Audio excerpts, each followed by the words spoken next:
নমস্কার, আপনারা দেখছেন নিউজ পোল বাংলা। আমি সৌমেন। আর প্রত্যেক রবিবারই থাকে আমাদের স্পটলাইটে নিত্য নতুন অতিথি। আর আজকে দর্শকদের জন্য আমরা এমন একজন অতিথিকে উপস্থাপন করব যিনি একাধারে অভিনেতা, যিনি একাধারে রাজনীতিবিদ, যিনি একাধারে অত্যন্ত জনপ্রিয় কবি। আর আজকে আমাদের স্পটলাইটের অতিথি রুদ্রনীল ঘোষ। রুদ্রদা, আপনাকে অনেক অনেক স্বাগত এবং নতুন বছরের বাংলা বছরের শুভেচ্ছা দিয়ে শুরু করছি। রুদ্রদা, কেমন আছো এই বাংলায়? প্রথম প্রশ্ন। এই বাংলার মানুষজন যেমন আছেন তেমনই আছি, ভালো থাকার চেষ্টায় আছি, সবাই এটা বলতে পারে। আচ্ছা, তুমি প্রায় একটা প্রশ্ন ছুড়ে দাও বা অভিযোগ করো সংবাদ মাধ্যমের সামনে যে রাজ্যে নাকি মাতাল সরকার চলছে, মদটাই নাকি একমাত্র শিল্প। কেন হঠাৎ তোমার এইরকম পর্যবেক্ষণ? কারণ আমি দেখতে পাই তাই। যারা দেখেও দেখতে পান না, যারা জেনেও বলতে পারেন না, এটা তাদের দুর্ভাগ্য। আমি সেই দুর্ভাগ্য কাটাতে পেরেছি এবং মিনিমাম পড়াশোনা করার জন্য জানতে পেরেছি, বা অনেকেই জানেন, বাকিরা ভয় বলেন না, দুর্ভাগ্যজনকভাবে অন্য কোনো সোর্স অফ ইনকাম আমাদের রাজ্যের নেই। আমাদের রাজ্য সরকারের ইনকাম মদ বিক্রি করে। তো ফলত যে সরকার মদের ডিস্ট্রিবিউটার, মদের ব্যবসা করে, মদ খাইয়েই চলছে, তো ফলত সেটা মাতালের সরকার তো হবেই। রাজস্ব যা ইনকাম হয় সেটার অধিকাংশটাই মদ বিক্রি করে। শিল্প বাণিজ্য কোনো কিছুই নেই। শিল্প বলতে শাসক দলের যা যা অবৈধ কাজকারবার, সেই সিন্ডিকেটগুলোই আজকে শিল্প। মূলত আমার রাজ্যের রোজগার, এক, মদ বিক্রি করে, 2 নম্বর হচ্ছে ট্রাফিক পুলিশ দিয়ে যথেচ্ছ রকম ফাইন এবং তার লাগামহীন ফাইন। মানে যে রোজগারটা এই রাজ্য সরকারের অপদার্থতায় মানুষ সাধারণ জীবন থেকে করতে পারছেন না, হেলমেট না পরলে অপ্রয়োজনীয় ফাইন, যে রোজগারটা আপনি করতে পারেন না, এটাকে দেখেও যারা চুপ করে বোকা সেজে রয়েছেন, তাদেরও দিন ভালো যাবে না। না, এর আগেও এটা যেমন একটা দিক আপনি বলছেন, কিন্তু আরেকটা দিকও কিন্তু আপনি প্রায় অভিযোগ করেন যে রাজ্য সরকারের প্রকল্পগুলো নাকি হচ্ছে চুরির মাধ্যম। কেন হঠাৎ আপনার এইরকম অবজারভেশন? কেন? আমি অভিযোগ করি না, আমি যা দেখতে পাই তাই বলি। সেগুলোকে যদি কাউন্টার করবার রাজ্য সরকারের বা তাদের যে সমস্ত সানাইয়ের পোঁ রয়েছে, তারা যদি কাটতে পারে, খুব আনন্দ লাগে। তারা কেউ কখনো কাটতে আসেনি, তারা জানে এটা চুরি। টিচারকে চাকরি দিলে তাদের চুরিতে সুবিধা হয় ভেজাল মিশিয়ে দিয়ে।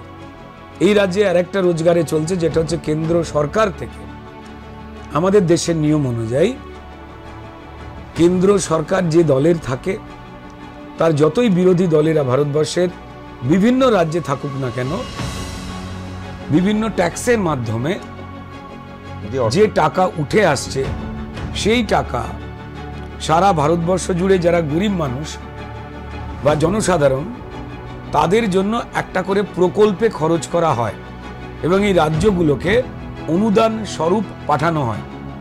সেই টাকাটাও একটা চুরির মাধ্যম এই সরকারের। দেখুন, রাজনৈতিক দল তারা কিছু অনৈতিক কাজ করে ফেলতে পারে, ঘটে যায়।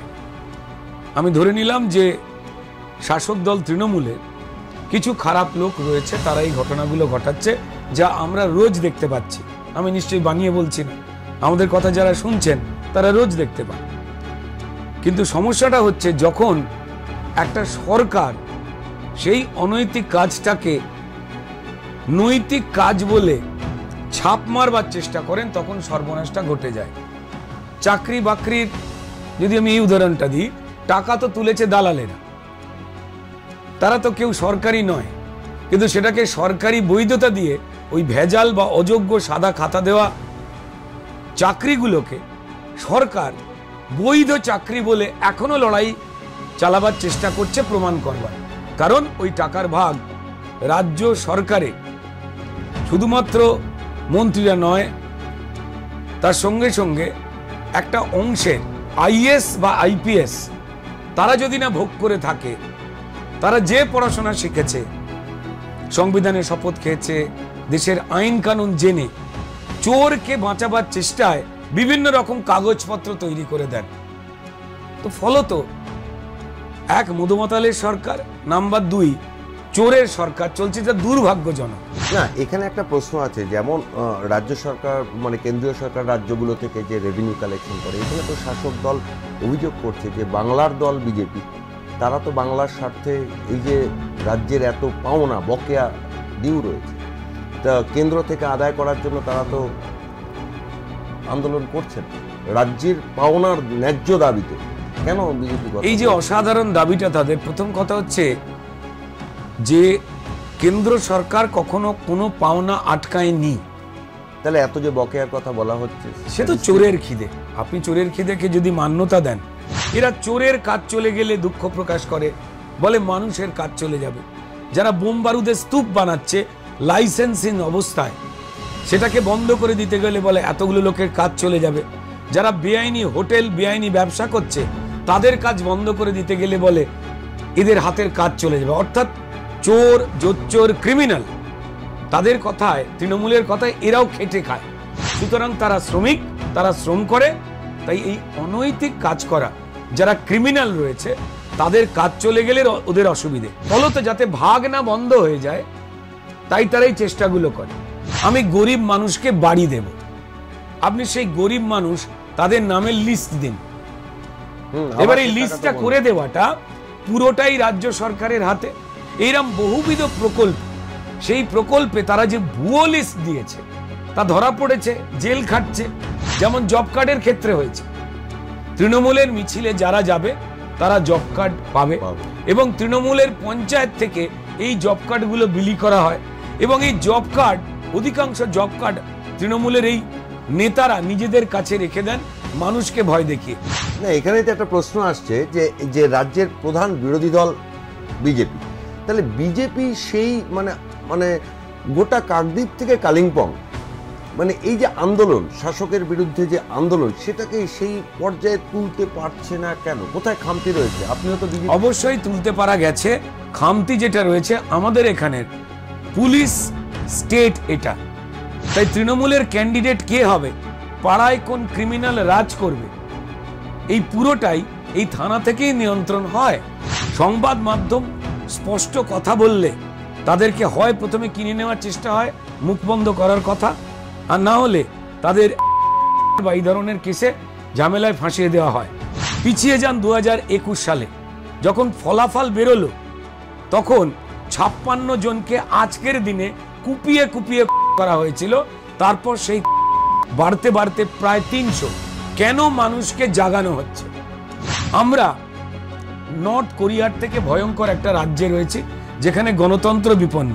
সেই বিপন্ন গণতন্ত্রে যেখানে অ্যাডমিনিস্ট্রেশন বা প্রশাসন সরাসরি দুর্নীতিতে নিমজ্জিত, সেখানে বিজেপি যে আন্দোলনটা করছে সেটা মোর দ্যান এনাফ। না, এখানে আপনার সেই বর্তমান দলের প্রসঙ্গেই আসে যে আপনি এক জায়গায় বলছেন যে বিজেপিতে এখনো কোনো রাজ্য সভাপতি ঠিক হলো না, হয়তো আপনাদের সাংগঠনিক স্তরে হবে, কিন্তু আপনি বলছেন এক জায়গায় যে ক্ষমতার বিকেন্দ্রীকরণ করা উচিত, ক্ষমতা কুক্ষিগত করা। কোথাও কি একটা দলের আভ্যন্তরীণ না, ক্ষমতার বিকেন্দ্রীকরণ সবসময় দরকার হয়। ক্ষমতা একটা জিনিস হয়, দায়িত্ব একটা জিনিস হয়। দায়িত্বে যখন অহংকার চলে আসে তখন সেটাকে ক্ষমতা বলে।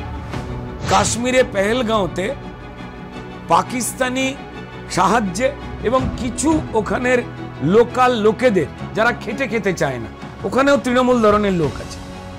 এক ধরনের লোক আছেন যারা চান পর্যটক আসুন, তারা খেটে খাবেন, পর্যটকদের পরিষেবা দেবেন, তার বিনিময়ে পারিশ্রমিক রোজগার করবেন। আর বাকি ওখানে বেশ কিছু মানুষ রয়েছেন এখনো তৃণমূলের স্টাইলে। না, এই জায়গাতে একটা বক্তব্য আছে যে যেটা উঠে আসছে যে এত রাজ্যে বিজেপি বা সাধারণ মানুষ যে এত দুর্নীতি দেখছেন, এত রকম সংকট দেখছেন, তবুও তো দেখা যাচ্ছে নির্বাচনগুলোতে, আপনারা বলবেন বিজেপির পক্ষ থেকে বলা হয় যে নির্বাচন করতে দেওয়া হয় না, কিন্তু মানুষ যখন এতটাই কষ্টে রয়েছেন, মানুষ কেন বিরোধীদের দিকে ঝুঁকছেন না? কে বললো ঝুঁকছে না? ভোট রাজনীতিতে তো আপনি তো কুণাল ঘোষের মতো কথাবার্তা বলছেন। পচা বিলে শরবত খেয়ে ওনার যা হয়েছে। দেখুন, প্রথম কথা হচ্ছে বিজেপি এত লুট তরাজের পরেও প্রায় 40% ভোট পেয়েছে। কোন দল এককভাবে 40% ভোট পেয়েছে সাধারণ মানুষের? একটা দলও পায়নি। তৃণমূল সাধারণ মানুষের ভোট পেয়েছে 17% মাত্র। 70% সাধারণ জনগণের মধ্যে মাত্র 17% ভোট পেয়েছে। এই 24-এর কথা বলছি, এই কয়েক মাস আগে। আর মুসলমান সমাজের ভোট পেয়েছে 30%। তাই তারা 47 মানে 47%। আর বিজেপির একদম সংগঠন নেই, বিজেপি কিছুই করছে না, এই যা কুণাল ঘোষের মতো পচা বিল খাওয়া লোকেরা বলে।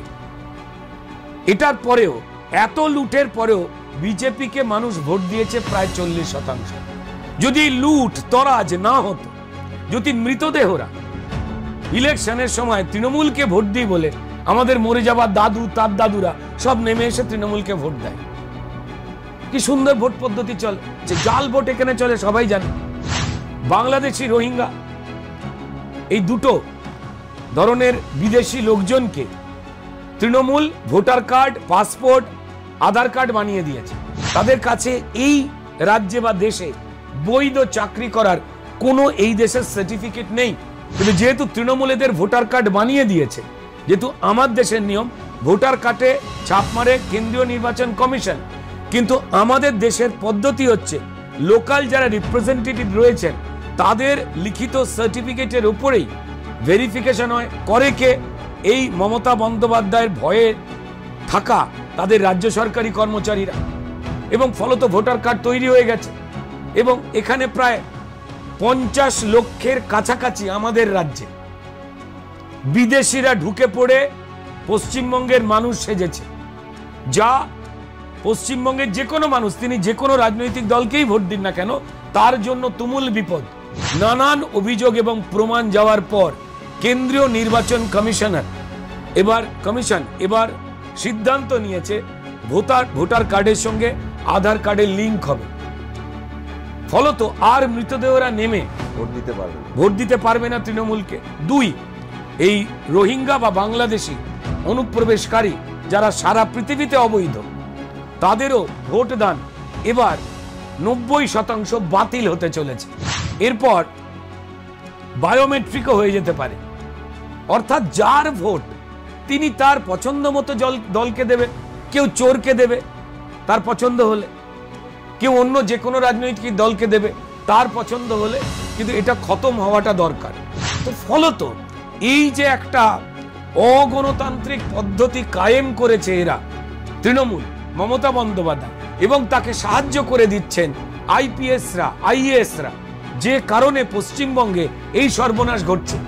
অনেকেই পরিষ্কার বলেন যে এই আইপিএসরা বা আইএসদের একটা অংশ যে লেভেলে চুরি দুর্নীতিতে জড়িয়েছে ভাগিদার হিসেবে তৃণমূলের সঙ্গে, যদি সরকার পাল্টে যায় তাদের চাকরি সবার আগে যাবে। তাই তারা আপ্রাণ বিভিন্ন রকম চেষ্টা করেন যাতে এই সরকারটা থেকে যায়, যাতে তাদের ইনকামও বরকরার থাকে বা গতিময় থাকে। কিন্তু 26-এ তো এই ব্যবস্থাই থাকবে। সামনেই তো 26-এর বিধানসভা নির্বাচন, তখন কি পরিবর্তন হবে বলে আশা করছেন? আপনি কুণাল ঘোষের মতো এত আনন্দে থাকবেন না। এই সিস্টেম থাকছে না, এই সিস্টেম একদমই থাকছে না। কুণাল ঘোষ না, কথাগুলো তো সেই রকমই। অনেকে বলছেন, মানে চোর যে কথাগুলো বলছে, আপনি সেই কথাগুলো যদি আমায় বলে তাহলে আপনার চোর প্রীতি প্রমাণিত হয়ে যাবে, লোকে ভুল ভাববে। আমি সেটাতে যেতে বারণ করছি। আপনারাও বিপন্ন। একটা সত্যি কথা বললে চামড়া গুটিয়ে নেবে, আপনার অফিস থাকবে না। যে কারণে ভয় পেয়ে অধিকাংশ মাধ্যমকে বলতে হয়, বক্তা যে কথাগুলি বলছেন তার দায় তার, মানে আমায় মেরো না। লুটহীন, রক্তপাতহীন ভাবে ভারতীয় জনতা পার্টিকে ভোট দিয়ে যাচ্ছে তারা পাগল। আর পশ্চিমবঙ্গে যে মানুষের চোখের সামনে চাল, ডাল, চাকরি, আবাস, বাচ্চাদের মিড ডে মিল, এই সব লাগাতার চুরি হয়ে যাচ্ছে, তারা কি বিরাট শেয়ানা যে এই চোরকেই রাখতে হবে? না, এখানে একটা প্রশ্ন আছে রুদ্রদা, যে তাহলে সামনেই তো বিধানসভা নির্বাচন, আর মাত্র কয়েকটা মাস বাকি আছে। তো আপনারা কি মনে করছেন যে এই যে সমস্ত বক্তব্য আপনি তুলে ধরলেন, বিস্তারিতভাবে বললেন, যে 2026 এই পট পরিবর্তন কিভাবে সম্ভব? আপনাদের কি গেম প্ল্যান, কি স্ট্র্যাটেজি? পশ্চিমবঙ্গের মানুষ রয়েছে তো আমাদের সঙ্গে। দুবাইয়ের শেখেরা ডায়মন্ড হারবার থেকে লোন নিতে আসতেন, খেতে পায় না ওখানে অধিকাংশ মানুষ, গরিবের মধ্যে ভুগছে, অধিকাংশই দারিদ্রতার সঙ্গে লড়াই করছে। অর্থাৎ এটা লুট, এ সবাই জানে। তৃণমূলের কোনো বিধায়ক বলতে পারবেন না যে আমরা লুটের ভোটে জয়ী হইনি। সারা পশ্চিমবঙ্গে যদি তৃণমূলকে মানুষ এতই ভালোবাসতো, তো তাহলে রক্তগঙ্গা বয় কেন?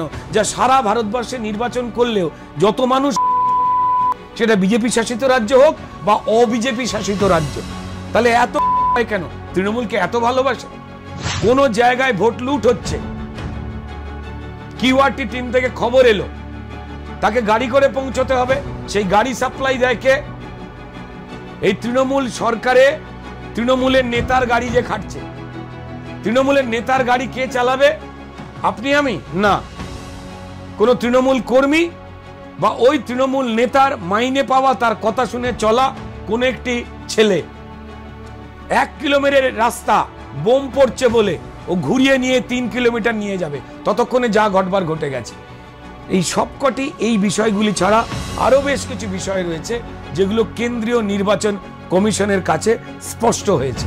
কোন সুস্থ মানুষ যারা চোরের পক্ষে নয়, তারা 2021-এও ভোট দেয়নি তৃণমূলকে।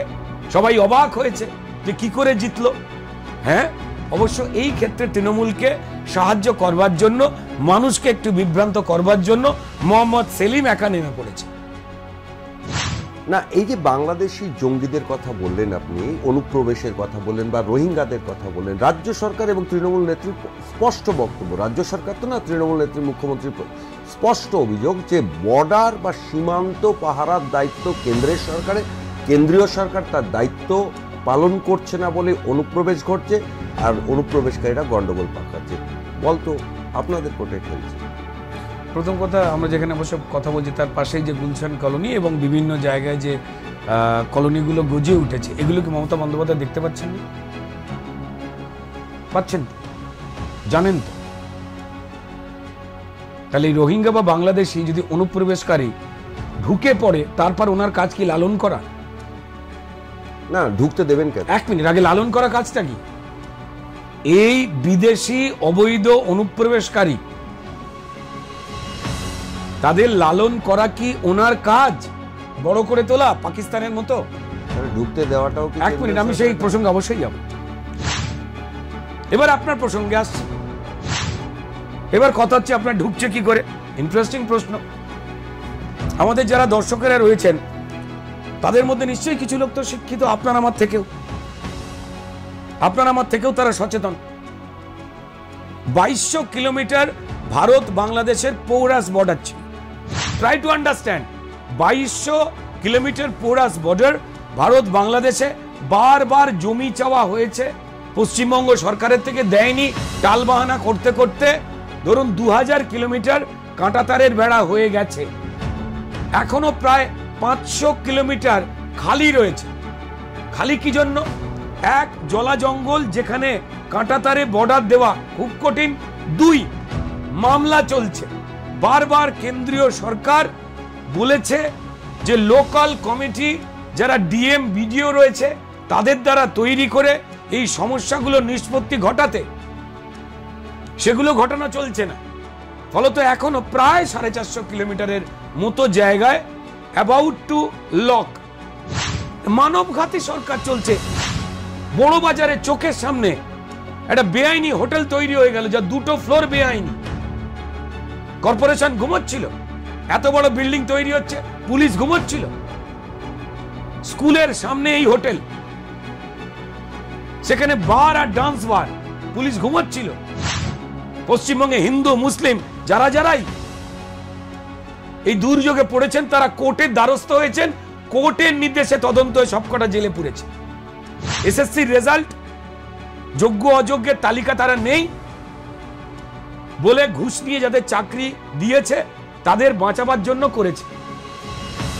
বক্তব্য বলছে রেজাল্ট বেরিয়ে যাবে কদিন পর, বলতে বলতে বার করছে না। রেজাল্ট বেরোলেও জেলে যাবে, রেজাল্ট না বেরোলেও জেলে যাবে। তারপরেই ঘাড়ে নিঃশ্বাস ফেলছে টেট। 32,000 টিচারের চাকরি যাওয়ার মুখে টেটে, শুধু 32 নয়, 1,28,000 যারা পরীক্ষা দিয়েছিলেন সব বাতিল হবে। প্যানেল ছাড়া চাকরি হয়েছে, টাকা নিয়েছে, মাঠ থেকে ঘাট থেকে ঠেকে বসে চা খাচ্ছে, চাকরি দিয়েছে। সেই সময়টা চলে এসেছে। Enough is enough. এতক্ষণ আমাদের সঙ্গে ছিলেন বিশিষ্ট অভিনেতা, শিল্পী, রাজনীতিবিদ রুদ্রনীল ঘোষ। আর রুদ্রনীল ঘোষের আরও একটা পরিচয় সাম্প্রতিককালে মানুষ পেয়ে গিয়েছে, তার কবিতা সাম্প্রতিক সময় খুব ট্রেন্ডসে চলে। রুদ্রদা, এই যে আজকে আমরা এতক্ষণ যে সাক্ষাৎকার দিলাম আমাদের নিউজ পোল বাংলা স্পটলাইটের দর্শকদের জন্য 2-4 লাইন একটু কিছু নতুন কবিতা শোনো। যারা স্পটলাইটের দর্শক রয়েছেন, এতক্ষণ আমাদের কথা শুনলেন, প্রত্যেককেই ধন্যবাদ জানাই। আপনাদের যে জীবিকা হোক, যে ধর্ম সম্প্রদায়েরই মানুষ হন না কেন আপনারা, আমার বিশ্বাস যে আপনারা যেটা ন্যায়, যেটা সত্য, তার পক্ষেই রয়েছেন এবং সেটা দেখতে পাচ্ছেন, এবং সেই অনুযায়ী কি করা উচিত আপনারা আমাদের থেকেও হয়তো বেশি ভালো জানেন। যে ধর্ম বলে আমি শ্রেষ্ঠ, পৃথিবী করব দখল, যে ধর্ম বলে আমি শ্রেষ্ঠ, পৃথিবী করব দখল, ঘরে ঘরে হবে জঙ্গি জন্ম, আসলকে ভাববেন নকল। বিধর্মীকে যারা কাফের বলে বেছে বেছে মারে গুলি, যদি ভাবো ওরা শুধু সন্ত্রাসী, চোখে পড়ে আছো ঠুলি। এই হানাহানি বন্ধ হোক, মানুষ তার অধিকার নিয়ে থাকুক। রুদ্রদা, তোমায় অনেক অনেক ধন্যবাদ আমাদের সময় দেওয়ার জন্য। আপনারা শুনলেন রুদ্রনীল ঘোষের বক্তব্য। সমস্ত খবর আজকে স্পটলাইট এই পর্যন্তই। আবার চোখ থাকুক আগামী রবিবারের জন্য। আর সমস্ত খবর এবং আপডেটের জন্য চোখ থাকুক নিউজ পোল বাংলায়। নিউজ পোল বাংলা, খবর বিশ্বজুড়ে।